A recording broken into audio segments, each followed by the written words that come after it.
Super Monkey Ball is a series I adore, and the fact we are now seeing a third entry on the Switch can only be a good thing for fans. However, I've got to admit, I went in skeptical. Was this going to be a throwback to the original entries, a tough as nails experience with cutesy visuals, or would this simplify like Banana Blitz before it, which for me missed the mark in many ways? Well, today, that's what I'm here to dive into. My name's Alex, this is SwitchCorner, and if you do enjoy this video, subscribe, it helps out the channel a huge amount.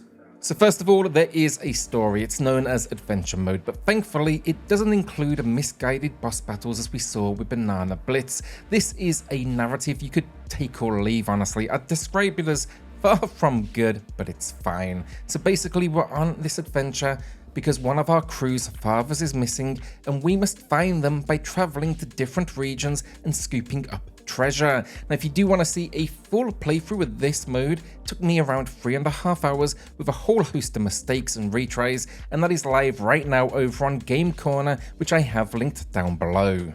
Gameplay then, and this is very much classic Monkey Ball, meaning we move the stage with the left stick, which in turn causes our monkey to roll, and then we rotate the camera with that right stick. We can also boost in this one with the B button, and some levels will require this, but it's an inclusion that allows you to attack other players as well, so it's a feature you're going to want for local and online play.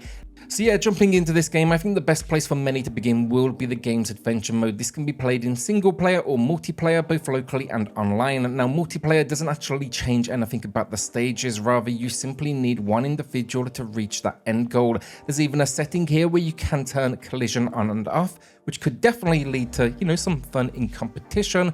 But this mode basically has you tackling 10 worlds, which each feature 10 levels, with a narrative being expanded upon at the end of each. Now, I will say now it gets off to a slow start. The first 7 or so worlds, so 70 levels, are pretty much a breeze before it finally starts to reveal a bit of challenge in those last 3 locations. Now, did it ever reach the heights of frustration that we saw in the original 2 games? No, but there were at least definitely some highlights. Now, that might have you doubting this entry. I get it. I did. But that will no doubt come down to your personal history with the series. I've been playing since the original entry, but thankfully this one has a few tricks up its sleeve to deliver something, let's call it, more traditional. So first up, each level has 3 challenge objectives to chase: collect all bananas, beat a certain time, find a golden banana. These ramp considerably quicker, add a ton of challenge.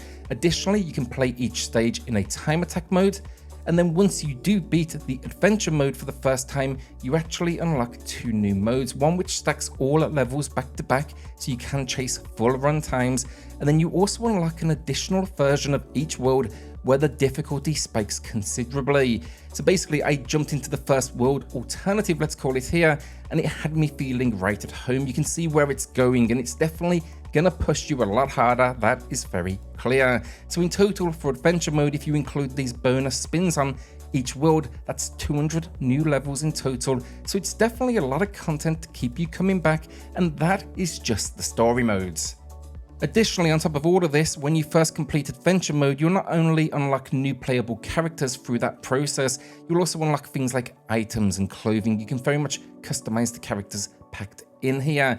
This is all purchased with points that are awarded at the end of each stage. On top of this, though, you're also going to unlock a banana tree. Now, this is a simple concept, but I really like it. Basically, you feed it points and it creates an online leaderboard to see how you do compare to others. There's also then missions in here as well, and these are essentially achievements. There's 100 of them. And yeah, I think when I look at this package, it's clear in development they basically took a peek at the series and the format, and they said, how can we keep players coming back? And for me, from a single player perspective, I think they've definitely achieved this. So this then brings us to the multiplayer functionality battle mode. You can play single player with up to 15 bots, local play for up to 4 players, and an additional 12 bots. It's 16 online pretty much any time, or you can then of course jump online.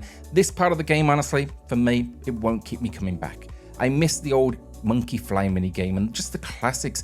This is a race mode, a banana hunt challenge, a gamer tag where you carry a bomb, try to pass it off, a mode where you need to get to as many goals as possible to build up points, and then robot smash where you just hit stationary robots for points.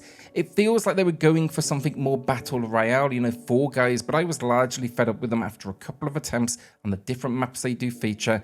And yeah, I think for me, this mode, the online play, they missed the personality I expected, and it feels like they were going for something more action-packed, but for me, that's not the series' strong point. It's the overcoming challenge that draws me in, and I'm not really finding that here.